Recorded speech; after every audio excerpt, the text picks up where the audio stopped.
اعوذ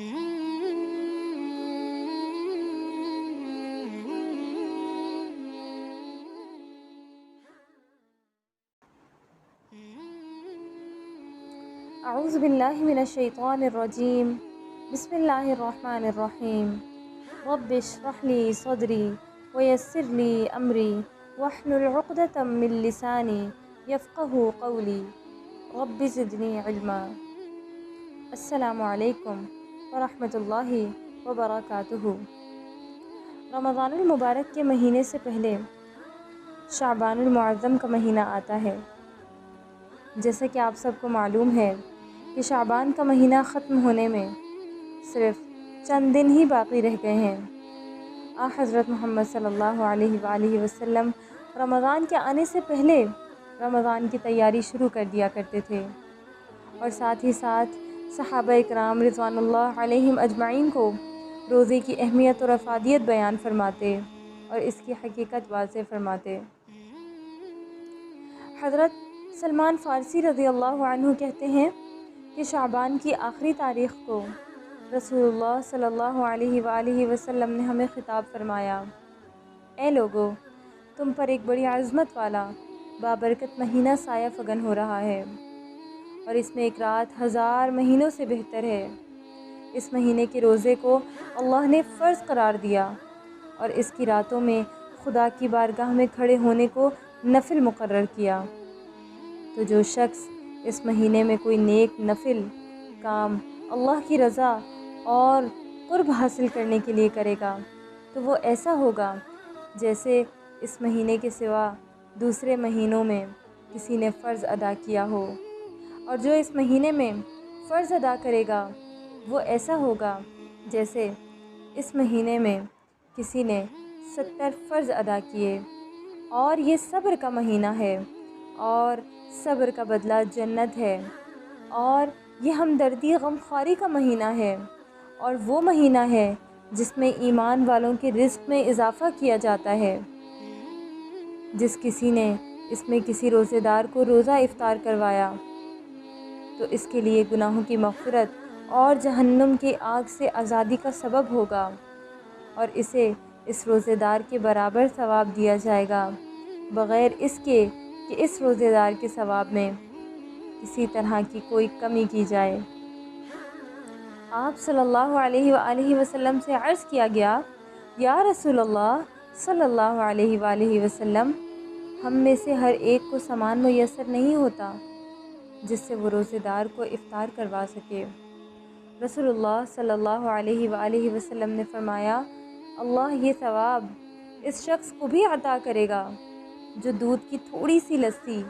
یا کھجور پر یا پانی ہی کے ایک گھونٹ پر کسی روزے دار کو افطار کروا دے،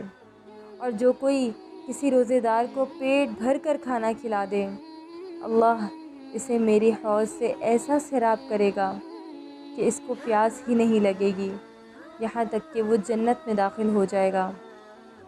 یہ رمضان وہ مہینہ ہے جس کا ابتدائی حصہ رحمت، درمیانی حصہ مغفرت اور آخری حصہ دوزخ کی آگ سے آزادی ہے، اور جو شخص اس مہینے میں اپنے مملوک، غلام، خادم کے کام میں تخفیف کر دے گا، اللہ اس کی مغفرت فرما دے گا اور اسے دوزخ کی آگ سے آزادی دے دے گا۔ اس حدیث کو پڑھنے سے روزے اور رمضان کی اہمیت سے آگاہی حاصل ہو جاتی ہے۔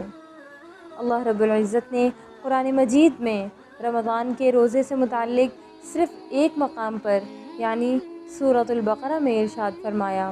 اور یہ بھی بتایا ہے کہ رمضان کے روزے کی اہمیت اتنی زیادہ کیوں ہے۔ ارشاد باری تعالیٰ ہے، اے لوگو جو ایمان لائے ہو، تم پر روزے فرض کر دیے گئے جس طرح تم سے پہلے لوگوں پر روزے فرض کیے گئے تھے۔ اس سے توقع ہے کہ تم میں تقوی کی صفت پیدا ہوگی۔ چند مقرر دنوں کے روزے ہیں، اگر تم میں سے کوئی بیمار ہو یا سفر پر ہو تو دوسرے دنوں میں اتنی ہی تعداد پوری کر لے، اور جو لوگ روزہ رکھنے کی قدرت رکھتے ہوں پھر نہ رکھیں تو وہ فدیہ دیں۔ ایک روزے کا فدیہ ایک مسکین کا کھانا کھلانا ہے، اور جو اپنی خوشی سے کچھ زیادہ بھلائی کرے تو یہ اس کے لیے بہتر ہے، لیکن اگر تم سمجھو تو تمہارے حق میں اچھا یہی ہے کہ روزے رکھو۔ رمضان وہ مہینہ ہے جس میں قرآن نازل کیا گیا، انسانوں کے لیے سراسر ہدایت ہے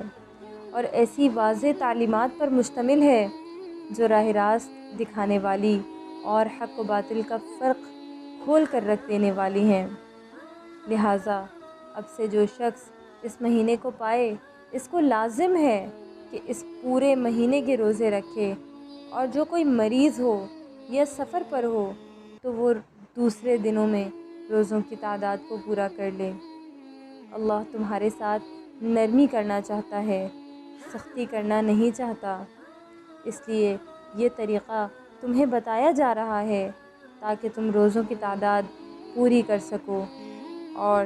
جس ہدایت سے اللہ نے تمہیں سرفراز کیا ہے اس پر اللہ کی کبریائی کا اظہار اور اعتراف کرو اور شکر گزار بنو۔